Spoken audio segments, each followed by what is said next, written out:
베스트셀러 작가인 사이먼 시넥이라는 사람이 있는데요. 이 사람이 쓴 굉장히 유명한 책이 있습니다. 책 제목이 리더는 마지막에 먹는다, 이런 책입니다. 그 책에는 이런 내용이 있습니다. 이렇게 제가 한번 읽어보겠습니다. 혹시 식사 시간에 미 해병 대원을 엿볼 기회가 있다면 한번 잘 살펴보길 바란다. 미 해병 대원들은 최하급자가 가장 먼저, 최상급자가 가장 나중에 배식을 받는다. 더 살펴보면 이것이 결코 명령에 의한 행동이 아니라는 것도 눈치챌 수 있을 것이다. 해병대원이라면 누구나 그냥 그렇게 한다. 그뿐이다. 이 아주 간단한 행동 속에 리더십을 보는 해병대의 시각이 들어있다. 해병대에서는 을의 리더가 제일 마지막에 먹는 것으로 되어 있다. 자신의 필요보다 기꺼이 타인의 필요를 우선할 수 있는 마음가짐이야말로 리더십에 따르는 진정한 의무이기 때문이다. 이 작가가 강조하는 리더, 이 리더에는 보면 이 순서 하나하나, 사람들의 그 식사하는 순서 하나하나에도 리더십이 무엇인지 보여주고 있다고 이렇게 말을 합니다. 왜냐하면 리더십, 이 작가가 강조하는 리더십의 가장 중요한 것이 무엇이냐면 단순히 밥 먹는 숫자, 단순히 밥 먹는 순서나 다른 그 어떤 것도 아니라 리더십의 가장 중요한 것은 책임이다. 리더는 반드시 공동체에 속한 사람들에 대한 책임을 지는 것이 가장 중요하다는 것을 강조하고 있었던 겁니다. 리더십은 결코 권리가 아니라 책임이기 때문에 다른 모든 사람들이 식사를 하는 것을 확인한 다음에 리더가 식사를 해야 된다고 말을 했던 겁니다. 사실 이것은 영적인 리더십도 그대로 적용이 됩니다. 가정의 부모님도 그냥 아이를 낳는 분들이 아니라 가정의 리더들이고, 또 순장님들도 순의 리더들이고, 또 교회 목회자도 영적인 리더들입니다. 이런 영적인 리더들에게 가장 필요한 것은 이 영적인 권리가 아니라 책임입니다. 그렇다면 영적 리더들이 짊어져야 되는 책임이 무엇이 있는가 보면 반드시 이 책임이 지어야 됩니다. 공동체의 모든 구성원에게 말씀을 가르치는 책임이 있고, 그리고 공동체에 있는 구성원들에게 기도의 본을 보이는 책임이 있습니다. 모든 사람에게 말씀을 가르쳐야 되고 기도의 본을 보이는 책임이 있습니다. 이 책임이 중요한 겁니다. 마지막 한 사람까지 말씀과 기도로 이끌어야만 하는 책임이 여러분 모두에게 있다는 사실입니다. 오늘 우리가 나누는 에스라 9장 말씀에 보면 에스라가 영적인 리더십, 이런 영적인 리더십의 좋은 모범을 보여주고 있습니다. 에스라는 예루살렘으로 돌아왔을 때, 바벨론에서 예루살렘으로 돌아왔을 때 이루고 싶은 목표가 있었습니다. 에스라가 이루고 싶은 목표는 단순히 예배 잘 드리는 거, 아니면 율법을 잘 지키게 하는 것, 그것이 아니었습니다. 그것보다 더 중요한 것은 사람들이 하나님과의 관계를 회복하도록 이끄는 것이었습니다. 하나님과의 관계를 방해하는 모든 죄를 끊어버리고 하나님을 사랑하는 삶을 살도록 이끄는 것이 에스라의 리더십이 이루고 싶었던 가장 중요한 목적이었습니다. 그런데 에스라가 이 목적을 이루기 전에 가장 먼저 넘어야 되는 산이 하나가 있었습니다. 그게 무엇이냐면 이미 정착해서 사는 사람들, 에스라는 나중에 80년 정도가 흘렀을 때 왔는데 먼저 정착했던 사람들에게 신뢰를 얻는 것이 훨씬 중요했습니다. 너무 중요했습니다. 아마 예루살렘에 이미 정착해서 살았던 사람들은 에스라가 처음 도착했을 때 의심의 눈으로 바라봤을 겁니다. 우선 그들은 에스라가 누군지 잘 모릅니다. 그래서 사람들은 저 에스라 페르시아의 왕이 보냈다고 하는데 페르시아 첩자 아니야? 이런 식으로 볼 수도 있었습니다. 어떤 사람들은 저 에스라 저 학자라고 하던데 율법만 강조하면서 답답한 사람 아닐까? 예루살렘에 사는 우리의 삶도 이해하지 못하고 답답하게 법 지키라고 이렇게 강요하는 사람은 아닐까 하면서 굉장히 우리의 삶을 어렵게 만드는 사람은 아닌지 의심의 눈초리로, 믿지 못한다는 눈초리로 보고 있었을 겁니다. 그래서 이 에스라는 먼저 사람들에게 신뢰를 얻고, 그리고 사람들을 먼저 자신의 믿도록, 자신이 하는 말이 전혀 의심할 것이 아니라는 사실을 먼저 알려주어야만 됐습니다. 그래서 에스라는 사람들의 신뢰를 얻고 하나님의 관계를 회복하도록 이끌기 위해서 정말 강조해서 했던 것이 있었는데, 그것이 무엇이냐면 말씀을 집중적으로 가르치는 것이었습니다. 에스라 자신이 그 어떤 권리도 직접 누리려고 하지 않고 자신이 이곳에서 해야 되는 가장 중요한 것, 말씀을 있는 그대로 계속해서 가르치는 것에 계속해서 집중했습니다. 그리고 말씀대로 가르쳤고 말씀대로 살아냈습니다. 그렇게 말씀을 가르친 지 4개월 정도가 지나니까 이제 사람들이 에스라를 믿을 수 있겠다고 신뢰를 주기 시작한 겁니다. 에스라가 가진 말씀에 대한 지식도 알게 됐고 에스라의 인격, 인품도 알게 됐습니다. 그리고 그 말씀이 깨달아지면서 내가 지금 잘못 살고 있구나. 우리가 지금 잘못 살고 있다는 자신의 죄도 깨닫게 됩니다. 그래서 그 다음에 있는 것이 바로 오늘 본문에 드러나는 그런 일들이 일어나는 겁니다. 그 어떤 일이 일어나냐면 에스라 9장 1절과 2절에서 이렇게 말씀을 합니다. 이 일 후에 방백들이 내게 나와 이르되 이스라엘 백성과 제사장들과 레위 사람들이 이 땅 백성들에게서 떠나지 아니하고 가나안 사람들과 헷 사람들과 브리스 사람들과 여부스 사람들과 암몬 사람들과 모압 사람들과 애굽 사람들과 아모리 사람들의 가증한 일을 행하여 그들의 딸을 맞이하여 아내와 며느리로 삼아 거룩한 자손이 그 지방 사람들과 서로 섞이게 하는데 방백들과 고관들이 이 죄에 더욱 으뜸이 되었다 하는지라. 지금 어떤 일이 일어난 거냐면 평신도 지도자들이 에스라를 찾아온 겁니다.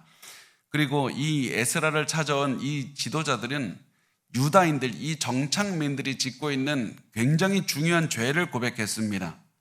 그 죄는 많은 사람들이 율법을 어기고 이방 여인과 결혼을 했습니다. 그런데 그것이 그냥 일반 사람들만 그런 것이 아니라 영적인 리더들인 제사장과 레위 사람들도 이방 사람들과 결혼을 하고 있다고 그런 이야기를 했습니다. 사실은 이 에스라가 알려준 말씀을 통해서 죄를 깨닫고는 영적인 지도자들, 제사장들과 레위 사람 찾아가고 싶었는데 그들이 앞장서서 죄를 짓고 있으니까 그들을 도저히 찾아가지를 못하고 에스라에게 찾아왔던 겁니다. 그렇다면 여기서 우리가 한 가지 질문을 해야 될 게 있는데 왜 이방 여인과 결혼하는 것이 잘못됐습니까? 이방 여인과 결혼해도 되지 않습니까? 왜 잘못됐습니까?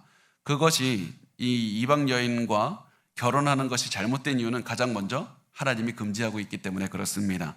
하나님은 신명기 7장 1절에서 4절에 출애굽한 그 사람들에게 이렇게 말씀을 합니다. 광야에 있는 사람들에게 너 하나님 여호와께서 너를 인도하사 너가 가서 차지할 땅으로 들이시고 내 앞에서 여러 민족 헷 족속과 기르가스 족속과 아모리 족속과 가나안 족속과 브리스 족속과 히위 족속과 여부스 족속과 곧 너보다 많고 힘이 센 7 족속을 쫓아내실 때 내 하나님 여호와께서 그들을 내게 넘겨 내게 치게 하시리니 그때 너는 그들을 진멸할 것이라. 그들과 어떤 언약도 하지 말 것이요 그들을 불쌍히 여기지도 말 것이며 또 그들과 혼인하지도 말지니 내 딸을 그들의 아들에게 주지 말 것이요 또 그들의 딸도 내 며느리로 삼지 말 것은 그가 내 아들을 유혹하여 그가 여호와를 떠나고 다른 신들을 섬기게 함으로 여호와께서 너희에게 진노하사 갑자기 너희를 멸하실 것임이니라. 하나님께서 이 오래전에 모세를 통해서 이 출애굽한 민족 이 사람들에게 광야에 있는 사람들에게 이방 여인과 결혼하지 못하게 했습니다.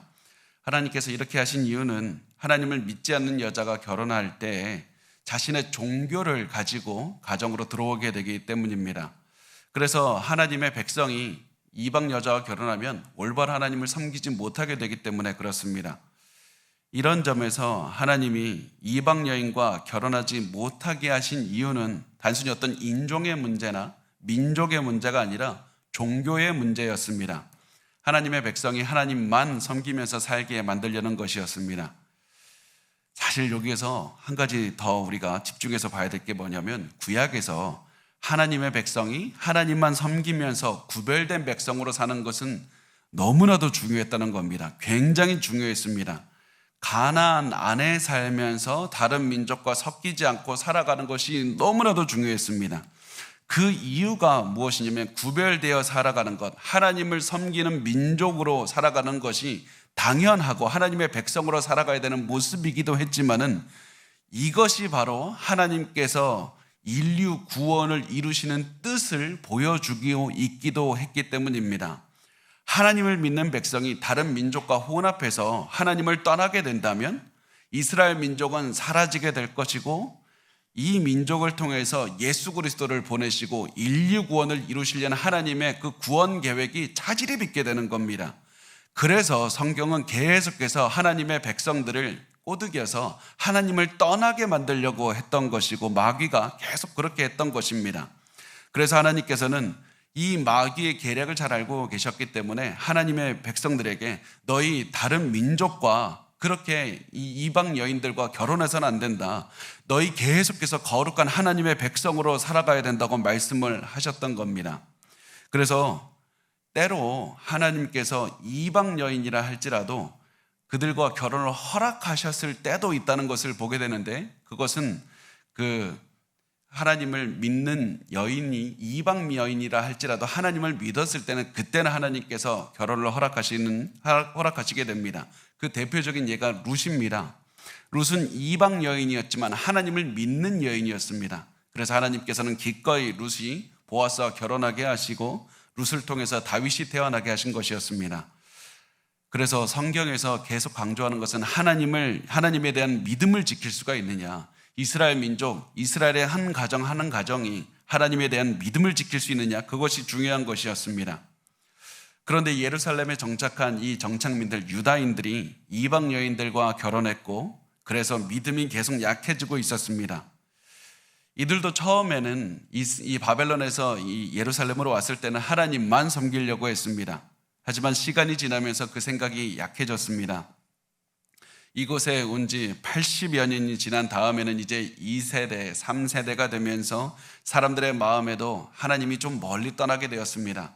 처음에 왔던 그 1세대의 마음은 사라지고 이제 하나님에 대한 말씀을 지켜야 된다는 그런 열심도 사라지게 되었습니다. 그래서 그냥 쉽게 이방 여인과 결혼한 겁니다. 결국에서 이들이 한 일이 무엇이냐면 이 에스라 9장 1절에 뭐라고 말씀을 하냐면 가증한 일을 행하였다 이렇게 기록을 합니다. 가증한 일이라고 성경이 말을 할 때는 우상숭배나 우상숭배와 관련된 행위를 했을 때 가증한 일이라고 말을 합니다. 그리고 이 에스라 9장 2절에서는 유다인들이 하나님께 짓는 가장 큰 죄가 뭐라고 말하냐면 거룩한 자손이 그 지방 사람들과 서로 섞이게 했다. 하나님께 속해서 하나님만 섬기면서 살아가야 되는 거룩한 자손이, 거룩한 백성이 하나님께 속하지 않고 계속 세상과 섞여 살게 되었다. 거룩한 하나님이 우상을 숭배하면서도 거리낌이 없이 살게 되었다는 겁니다.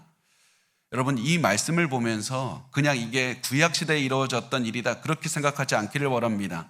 우리 시대를 사는 그리스도인들에게도 동일하게 적용되는 말씀입니다. 성경은 하나님의 백성인 결혼할 때 같은 신앙을 가진 사람들끼리 결혼하라고 말씀을 하고 있습니다. 그렇지 않으면 지금 귀향민들이 겪고 있는 이 문제를 그대로 겪을 것이기 때문에 그렇습니다. 사실은 이것이 성경이 보여주고 있는 모습일 뿐 아니라 정말 지금도 많은 가정에서 실제로 겪고 있는 문제입니다. 제가 신방을 갈 때, 특히 배우자가 이 예수님을 믿지 않는 가정의 신방을 갈 때는 정말 이런 고민 너무나도 많이 들었습니다. 내가 결혼한다고 했을 때 그때 왜 우리 부모님이 반대했는지 내가 이제 알겠습니다. 저는 이미 결혼한 지 10년이 지났고 20년이 지났고 30년이 지났고 나이가 이미 많이 들었지만 아직도 자기 인생에서 가장 중요한 그 예수의 사랑을 공유하지 못하는 배우자 때문에 눈물을 흘리면서 기도하는 분들이 굉장히 많습니다. 그러면서도 자신이 배우자를 위해서 기도하고 있다는 사실도 배우자에게 알리지도 못합니다. 그 얘기 들으면 기분 나빠할까 봐. 그래서 숨기면서 그냥 저가 목사이니까 저에게 와서 그 기도를 나누면서 기도해 달라고 했던 겁니다. 그냥 이런 가정에서 때로는 이 배우자가 그냥 그 자신의 신앙을 공유하지 못하는 거기에서 멈추는 경우도 있지만 때로는 그 배우자가 굉장히 신앙생활하는데 압박을 주는 것도 많이 봅니다. 다른 사람들처럼 놀고 시간을 보내려면 주일에 시간을 보내야 되는데 우리는 시간을 보내고 쉬는 게 어디냐면 교회입니다. 주일에 와서 예배드리고 교제를 나누는 것이 쉬는 것인데 그것이 안 되다 보니까 이 많은 사람이 신앙이 없는 사람과 결혼한 후에 오히려 신앙이 굉장히 약해지고 때로는 신앙을 떠나는 것도 보게 됩니다. 그래서 꼭 제가 그 집에 미혼인 자녀분들이 있거나 그 미혼인 분들에게 굉장히 계속 강조하는 것은 신앙을 가진 사람들끼리 결혼을 해야 된다는 겁니다. 신앙을 가진 사람들끼리 결혼하는 것을 아주 중요한 기본으로 삼고 여러분 꼭 알고 계셨으면 좋겠습니다. 지금 에스라에게 사람들이 찾아와서 이제 우리가 방금 나눴듯이 유다인들이 고민을 나누는 장면까지 봤습니다. 그런데 사실은 에스라도 이 사람들의 문제를 다 알고 있었습니다. 예루살렘에 온 이 에스라는 예루살렘에 오기 전부터 이미 예루살렘에 사는 유다인들이 이방 여인들과 결혼해서 신앙이 약해졌다, 이거 다 알고 있었습니다. 그런데 에스라는 그들의 잘못을 지적하지 않고 가만히 기다렸던 겁니다. 사람들이 자신을 신뢰할 때까지 기다렸고 스스로 죄를 깨달을 때까지 기다려준 겁니다. 그동안에 에스라가 그냥 참으면서 가만히 있었던 것이 아니라 말씀을 가르쳤고 말씀대로 살아냈던 겁니다. 하나님의 말씀이 어떤 의미인지 계속해서 가르쳤고 그 말씀을 어떻게 살아내야 되는지 자신의 삶을 통해서 보여줬던 겁니다.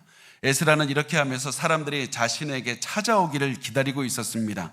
말씀을 깨달은 사람들이 스스로 잘못을 깨닫고 돌아오기를 기다리고 있었던 겁니다. 드디어 그리고 이 시간이 와서 사람들이 에스라를 찾게 된 겁니다. 이때 사람들이 에스라를 찾아왔을 때 에스라가 어떤 반응을 보입니까? 즉각적으로 기도하는 반응을 보였습니다. 에스라는 문제를 인식하는 즉시 사람들이 자신의 죄를 알고 자신에게 찾아오는 즉시 기도를 했습니다. 에스라 9장 3절에서 4절은 이렇게 말씀을 합니다. 내가 이 일을 듣고 속옷과 겉옷을 찢고 머리털과 수염을 뜯으며 기가 막혀 앉으니 이에 이스라엘의 하나님의 말씀으로 말미암아 떠는 자가 사로잡혔던 이 사람들의 죄 때문에 다 내게로 모여오더라. 내가 저녁 제사 드릴 때까지 기가 막혀 앉았더니, 이 당시 슬퍼하는 사람들이 겉옷을 찢는 풍습이 있었습니다. 왜 이거 옷을 찢냐면 내가 마치 벌거벗은 것과 같습니다. 벌거벗은 것을 상징적으로 의식적으로 보여주는 겁니다. 왜 벌거벗으면 어떻습니까? 굴욕을 당하지 않습니까? 내가 큰 굴욕과 창피를 당하고 수치당하고 있습니다. 이것 때문에 내가 굉장히 슬프다는 것을 옷을 찢으면서 보여주는 겁니다. 그런데 에스라는 여기서 한 걸음 더 나아갔습니다. 단순히 겉옷을 찢었을 뿐만 아니라 속옷까지 찢었습니다. 그만큼 자신의 마음이 절박하다는 것을 극단적으로 보여준 겁니다. 또 여기에 더해서 에스라는 머리털과 수염을 뜯었습니다. 이것도 또한 수치를 당한 사람이 자신의 슬픔을 표현하는 방법이었습니다. 에스라는 이렇게 슬퍼하면서 안타까워하면서 이 저녁 제사까지 앉아서 괴로워했다고 말을 합니다. 이 저녁 제사가 언제 있냐면 이 땅거미 질 때 해질녘에 그때 있는 겁니다. 그래서 한참을 슬퍼하면서 괴로워하면서 아무 말도 하지 않고 가만히 있었다. 이것이 에스라의 모습이었습니다. 그런데 중요한 것은 에스라가 이렇게 죄 때문에 슬퍼했다는 것도 중요하지만 또 한 가지 중요한 것은 이러한 에스라의 모습을 본 사람들이었습니다. 리더의 모습을 본 따르는 사람들의 반응이 중요했습니다. 에스라가 이렇게나 크게 슬퍼하는 것을 본 사람들은 엄청나게 큰 충격을 받았습니다. 아, 내가 이방인들과 결혼하는 것이 죄긴 죄지만 그렇게 큰 죄라고 여기질 않았는데 이 율법학자, 이 고결한 학자가 이 소식을 듣고 너무나도 크게 반응을 했던 겁니다. 그 반응을 보고선 아, 내가 진 죄가 엄청나게 큰 죄구나. 하나님께 큰 죄라는 생각을 하게 됩니다. 그리고 에스라가 이런 모습으로 슬퍼하면서 오랫동안 앉아있다는 소식이 다른 사람들에게도 계속해서 퍼지기 시작했습니다. 그리고 이때 어떠한 일이 벌어지냐면 4절 말씀에 보니까 하나님의 말씀으로 말미암아 떠는 자가 사로잡혔던 이 사람들의 죄 때문에 다 내게로 모여오더라 이렇게 말씀을 합니다. 이 에스라의 망연자실한 이런 모습이 자극이 되어서 하나님을 경외하는 사람들 하나둘씩 에스라 옆으로 몰려들게 된 겁니다. 하나님의 말씀으로 말미암아 떠는 사람들이 어떤 사람들이냐면 하나님을 경외해서 내가 이 죄에 대한 어떠한 대가라도 치르겠습니다. 결단한 사람들입니다. 하나님께서 어떤 말씀을 하시든지 나 순종하겠다고 말하는 사람들인 겁니다. 이 사람들이 에스라 근처로 몰려들었습니다. 그리고 이때 정착민들 사이에서 부흥이 일어난 겁니다. 여러분, 우리가 부흥에 대해서 잘 아셔야 됩니다. 많은 분들이 사람이 증가하면 부흥이 일어났다고 오해하십니다. 여러분, 숫자가 늘어나는 것은 이 숫자가 늘어나는 것만으로는 부흥이라고 할 수가 없습니다. 교회 다니는 사람의 숫자가 늘어나는 것이 부흥이 아니라 사람들이 죄를 깨닫고 하나님 앞에 나와서 온전하게 회개하면서 영적인 각성을 하는 것이 부흥입니다. 이것이 바로 예루살렘 공동체의 이런 회개 운동, 부흥에 일어나는 것이고, 그것이 우리가 하나님 우리에게 부흥을 주소서라고 할 때 바라는 것입니다. 단순히 교회에 다니는 출석자의 숫자가 늘어나게 하소서, 등록자의 수가 늘어나게 해달라는 것이 아니라 우리 교회부터 우리가 깨닫지 못한 죄가 있습니까? 우리 먼저 회개하기로 합니다.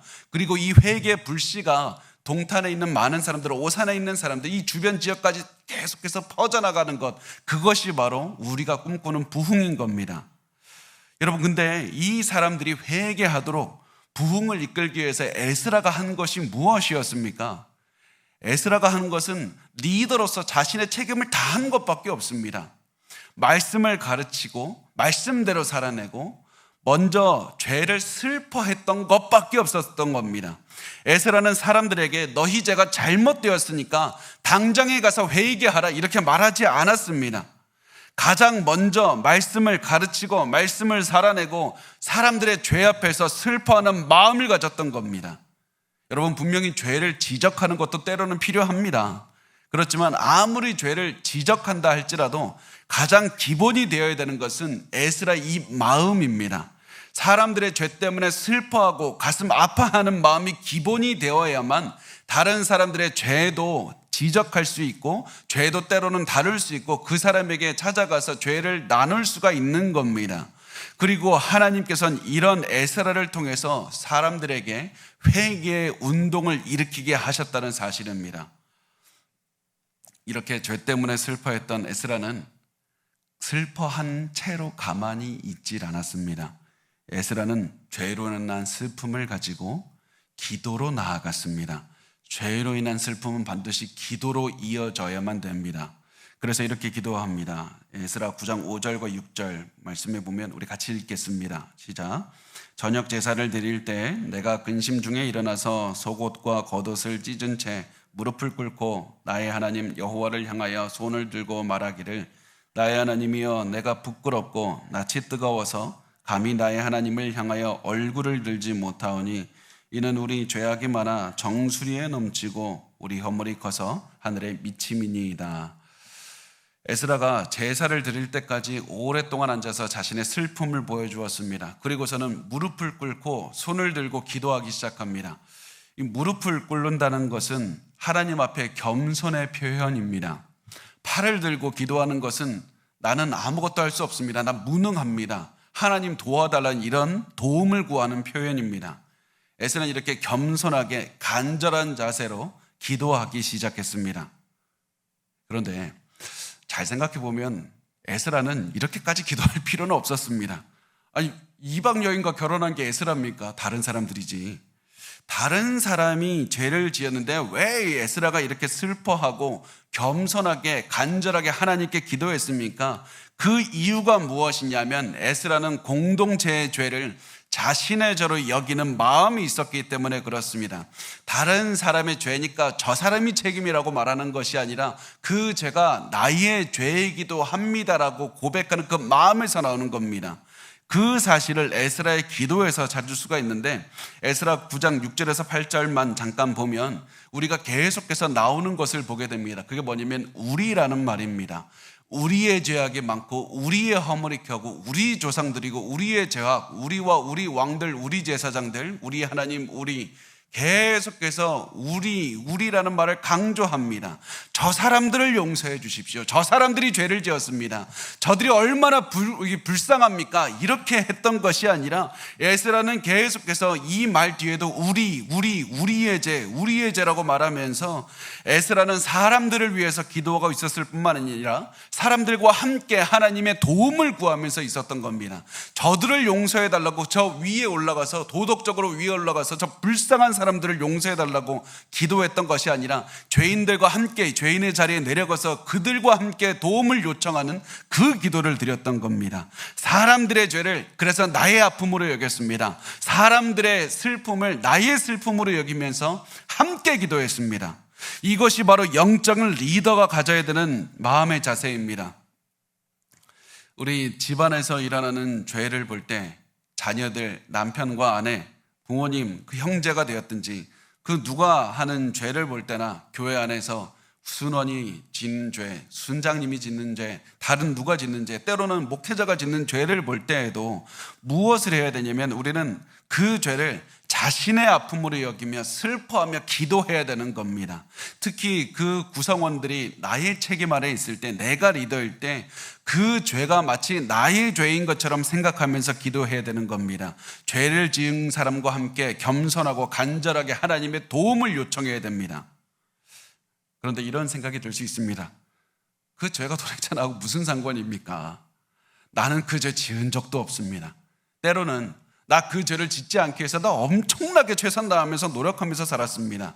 그런데 그 죄 나 짓지도 않았는데 어떻게 그 죄가 나의 죄인 것처럼 여기면서 살 수가 있습니까? 그렇게 기도할 수가 있습니까? 분명히 죄를 지은 사람이 자신의 죄에 대한 책임이 있습니다. 그것은 분명한 겁니다. 주변 상황이 어떻든지 간에 죄를 지은 사람이 그 자신의 죄에 대한 책임이 가장 큰 겁니다. 그런데 어떤 사람이 죄를 지으면 그 사람이 속한 공동체도 책임이 있다는 사실을 우리가 반드시 알아야 됩니다.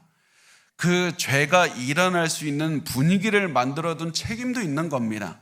그 사람을 성숙하게 이끌지 못한 나의 책임도 있는 겁니다. 그 사람이 죄를 아무런 거리낌 없이 지을 수 있도록 그냥 용납한 공동체 안에 죄를 용납했던 나의 책임도 분명히 있다는 사실입니다. 더욱이 그 사람이 공동체의 일원이고 내가 그 공동체의 리더라면 나의 책임은 훨씬 큰 겁니다. 그래서 리더인 에스라가 공동체의 죄를 자신의 죄처럼 아파하면서 기도했던 겁니다. 내 잘못입니다. 나의 잘못도 있습니다. 내가 제대로 가르치지 못했습니다. 내가 먼저 솔선수범하지 못했습니다. 우리도 우리 가정 안에서 우리 교회 안에서 일어나는 죄를 보면 분명히 그 사람을 위해서도 기도해야 되지만 우리 스스로도 아파야 됩니다. 우리가 스스로 가장 낮은 곳에 가면서 회개하면서 하나님께 용서를 구해야 된다는 사실을 우리가 반드시 기억했으면 좋겠습니다. 그런데 에스라가 이 다른 유다인들을 위해서 기도하면서 자신과 다른 죄인들과 함께 내려가는 그런 모습을 보여주지만 여기서 그치지 않습니다. 에스라는 이스라엘의 조상들, 자신의 조상들까지 우리라는 범주 안에 넣기 시작합니다. 그것이 이제 7절에 나오는데 7절 말씀 우리 같이 읽겠습니다. 시작. 우리 조상들의 때로부터 오늘까지 우리의 죄가 심함에 우리의 죄악으로 말미암아 우리와 우리 왕들과 우리 제사장들을 여러 나라 왕들의 손에 넘기사 칼에 죽으며 사로잡히며 노략을 당하며 얼굴을 부끄럽게 하시니 오늘날과 같으니이다. 에스라가 조상들의 죄까지 언급하기 시작합니다. 우리가 그 광야에 있던 조상들과 똑같은 죄를 지었습니다. 왜 이것이 이 얘기를 하냐면 이 이스라엘의 죄를 지은 결과 때문에 그렇습니다. 과거 조상들은 하나님의 말씀을 거부하고 이방인들과 결혼했습니다. 그러자 하나님에 대한 믿음이 차차 식어져 갖고 거룩하게 살지 못했습니다. 그 결과 결국 시간이 지나서 이스라엘은 북이스라엘과 남유다는 다 다른 민족에 의해서 멸망당하게 된 겁니다. 하나님께 죄를 지어서 이런 결과를 맞이했습니다. 그 다음에 에스라는 이 눈으로 자기 자신들, 바로 이 유다인들, 바벨론에서 돌아온 예루살렘에 있는 사람들을 보게 합니다. 우리 조상들이 죄에 대한 대가로 지금 우리가 바벨론에서 살았지 않았습니까? 그런데 하나님께서 우리에게 다시 한번 기회를 주셔서 우리가 예루살렘으로 돌아와서 살게 되었습니다. 그런데 예루살렘으로 돌아온 우리가 똑같이 죄를 반복하고 있습니다. 똑같이 죄를 반복해서 그러면 이대로 살아가면 우리 어떻게 됩니까? 우리 조상들이 멸망했던 것처럼 우리도 또한 멸망하게 될 것이다. 이 사실을 하나님께 기도하고 있었을 뿐만 아니라 이 기도를 듣는 모든 백성들에게도 들려주었던 겁니다. 지금 에스라는 이 기도를 듣는 모든 백성에게 호소하면서 있었던 겁니다. 우리 조상들이 지었던 죄를 다시는 반복하지 말자. 이제부터 변해보자고 계속해서 강조하면서 이제는 변한 삶을 살자고 결단을 촉구했던 겁니다. 그렇다면 어떻게 변할 수가 있는가? 그렇다면 이제부터 죄를 지은 사람들이 어떻게 하면 변할 수 있는가? 이스라엘 민족이 새롭게 시작할 수 있는 유일한 힘은 하나님의 은혜를 의지하는 것밖에 없는 겁니다. 하나님의 은혜를 의지하는 겁니다. 그래서 에스라 9장 8절에서 9절은 말씀합니다. 이제 우리 하나님 여호와께서 우리에게 잠시 동안 은혜를 베푸사 얼마를 남겨두어 피하게 하신 우리를 그 거룩한 전소에 박힌 목과 같게 하시고 우리 하나님이 우리 눈을 밝히사 우리가 종노릇하는 중에서 조금 소생하게 하셨나이다. 우리가 비록 노예가 되었사오나 우리 하나님이 우리를 그 종살이하는 중에 버려두지 아니하시고 바사왕들 앞에서 우리가 불쌍히 여김을 입고 소생하여 우리 하나님의 성전을 세우게 하시며 그 무너진 것을 수리하게 하시며 유다와 예루살렘에서 우리에게 울타리를 주셨나이다. 우리가 죄를 지었습니다. 그런데 우리가 이 자리에 있는 것은 노력해서가 아니라 하나님이 은혜로우시기 때문에 그렇습니다. 은혜로우신 하나님은 우리 민족을 용서하셨고 다시 시작할 수 있게 하셨습니다. 하나님의 은혜는 우리를 다시 돌아오게 해주셨을 뿐만 아니라 죄 많은 우리가 다시 시작할 수 있게 해주셨습니다. 그래서 우리가 돌아온 우리 그렇게 숫자 많지 않습니다. 우리는 숫자가 적습니다. 그렇지만 이것도 또한 하나님께서 구별하신 소수의 사람들, 우리 이 소수의 사람들을 통해서 예루살렘에서 예배하게 하신 겁니다. 이 모든 것이 하나님의 뜻입니다 라고 말하면서 에스라는 계속해서 은혜를 강조했습니다. 은혜를 강조했습니다. 하나님의 은혜로 우리를 회복시켜 주셨고 우리를 지켜주셨습니다. 그러면 이제 우리가 앞으로 나아갈 수 있는 힘이 어디 있습니까? 그것도 하나님의 은혜에 있는 겁니다. 하나님의 은혜를 구했습니다. 이 에스라가 계속해서 하나님의 은혜를 구했던 이유가 있습니다. 그것은 이스라엘 사람들, 현재 유다인들이 자신의 죄를 절실하게 깨닫고 있었기 때문입니다. 그리고 죄의 대가가 무엇이냐? 처벌밖에 없다는 사실을 극명하게 드러내기 위해서입니다. 죄의 대가는 반드시 처벌, 엄청난 하나님이 주시는 심판밖에 없는 겁니다. 에스라는 말하는 겁니다. 하나님의 은혜로 포로 생활에서 돌아온 이스라엘, 이 사람들 불과 우리 80년 만에 또다시 부패했습니다. 우리 도저히 답이 없는 사람들 아닙니까? 우리 무슨 앞으로 어떻게 살아갑니까? 그래서 하나님이 어떤 벌을 내리셔도 우리 할 말이 없는 사람들입니다. 이렇게 고백을 합니다. 그러면서 10절에서 12절의 말씀을 하는데 우리 같이 읽어보겠습니다. 시작. 우리 하나님이여 이렇게 하신 후에도 우리가 주의 계명을 저버렸사오니 이제 무슨 말씀을 하오리이까? 전에 주께서 주의 종 선지자들에게 명령하여 이르시되 너희가 가서 얻으려 하는 땅은 더러운 땅이니 이는 이방 백성들이 더럽고 가증한 일을 행하여 이 끝에서 저 끝까지 그 더러움으로 채웠습니다. 그런즉 너희 여자들을 그들의 아들들에게 주지 말고 그들의 딸들을 너희 아들들을 위하여 데려오지 말며 그들을 위하여 평화와 행복을 영원히 구하지 말라. 그리하면 너희가 왕성하여 그 땅의 아름다운 것을 먹으며 그 땅을 자손에게 물려주어 영원한 유산으로 물려주게 되리라 하셨나이다. 여기에서 이 에스라가 다시 한번 하나님께서 이스라엘에게 경고하신 두 가지 중요한 죄에 대해서 말을 합니다. 첫 번째, 가증한 일을 하지 말라. 다시 말하면 우상 숭배하지 말라. 두 번째, 이방인과 결혼하지 말라. 그래서 다른 신을 섬기지 말라. 이것이 바로 두 가지. 그런데 우리 이죄 지었습니다. 우리 이죄 지었습니다. 여러분, 이것을 통해서 우리가 알아야 되는 것이 무엇이냐면 에스라의 기도는 굉장히 구체적이라는 겁니다. 에스라는 기도하면서 굉장히 추상적으로 그냥 해도 되고 안 해도 되는 말들, 어떻게 들으면 이렇게 들리고 저렇게 들리고 그런 말 전혀 하지 않았습니다. 자신이 어떤 죄를 지었고 이 죄를 왜 지었는지 정확하게 파악하고 그 죄를 회개하고 있다는 사실입니다. 우리도 여러분 회개할 때 그냥 하나님 잘못했습니다. 그냥 내가 하나님 죄를 지었습니다. 내가 그냥 무엇인가 나쁜 욕을 했습니다. 그냥 거기에서 그치는 것이 아니라 내가 왜 욕을 했을까? 내가 왜 내 마음 가운데 두려움이 있을까? 그 모든 죄를 깊이 깨닫고 그 죄의 뿌리를 깨닫고 내가 이것이 왜 잘못했는지 계속해서 묵상하시고 말씀을 통해서 깨달으신 다음에 그 죄로 회개하시기 바랍니다.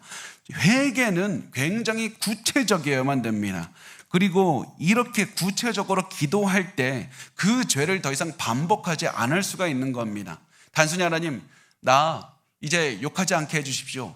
그렇게 지나다 보면 또다시 우리가 남에 대한 안 좋은 얘기하고 또다시 반복하고 하지 않습니까? 그 죄를 끊어버리기 위해서는 우리가 그 죄를 내가 왜 짓는지 그 죄의 뿌리를 알아야 됩니다. 여러분, 그렇게 하나씩 하나씩 죄에 대한 이유를 아시고 구체적으로 깨달으시고 구체적으로 회개 기도하셨으면 좋겠습니다. 그리고 여기서 한 가지 더 알아야 될 것이 무엇이냐면 죄의 대가입니다. 죄의 대가가 얼마나 큰지를 알아야만 됩니다.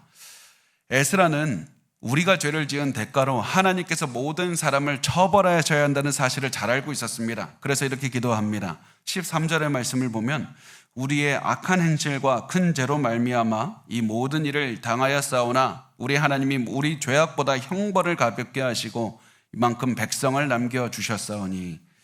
그러니까 이 에스라는 자기들이 지은 죄가 너무 커서 큰 처벌을 받아야 한다는 사실을 알고 있었던 겁니다. 실제로 나라가 망해서 바벨론으로 끌려간 거 그거 엄청난 처벌이었습니다. 이것을 보고 에스라는 우리 이미 다 처벌받았습니다 라고 말할 수도 있었습니다. 그런데 에스라는 하나님께서 우리의 죄악보다 형벌을 가볍게 하셨습니다. 왜냐하면 하나님은 이스라엘 백성을 다 죽일 수도 있었던 것이고 예루살렘에 돌아오게 하지 않을 수도 있었던 겁니다. 그런데 자비로우신 하나님께서 우리를 살려주셨을 뿐만 아니라 우리가 다시 돌아오게 하셨습니다. 다시 시작하게 하셨습니다. 이 모든 것이 하나님의 은혜입니다 라고 고백을 합니다.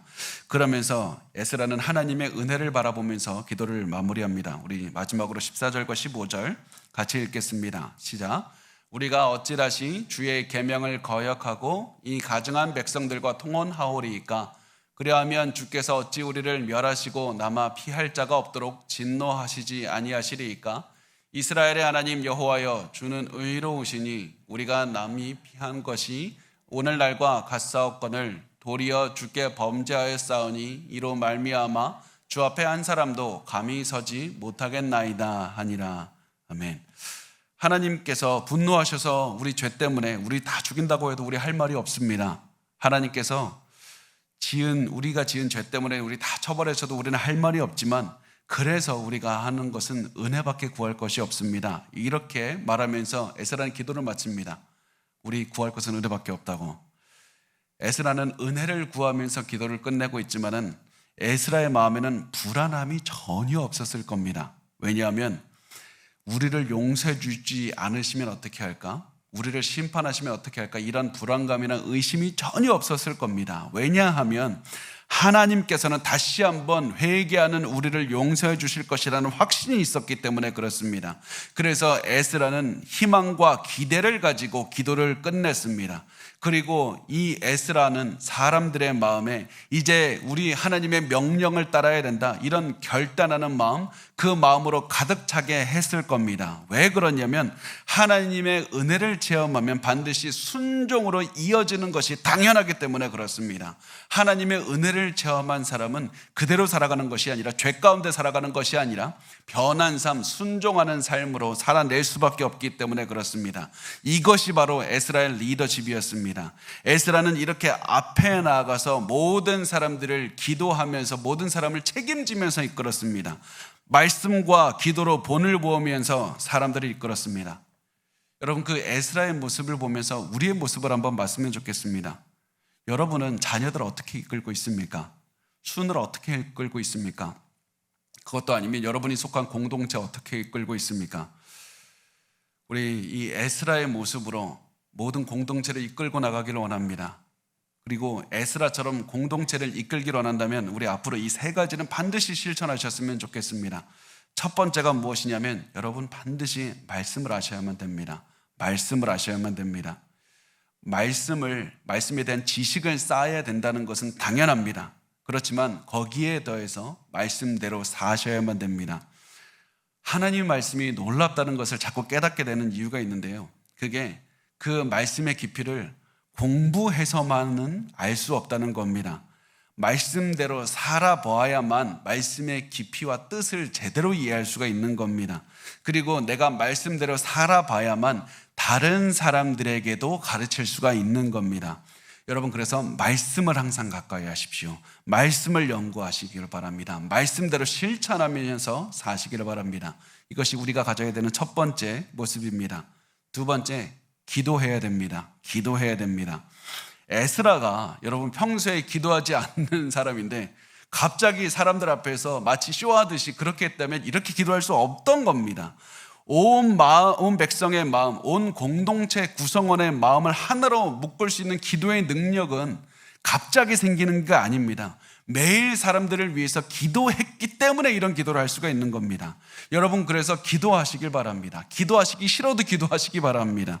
기도하기 힘들어도 기도하시기 바랍니다. 반드시 여러분에게 맡겨진 그 사람들을 위해서 기도하셔야만 됩니다.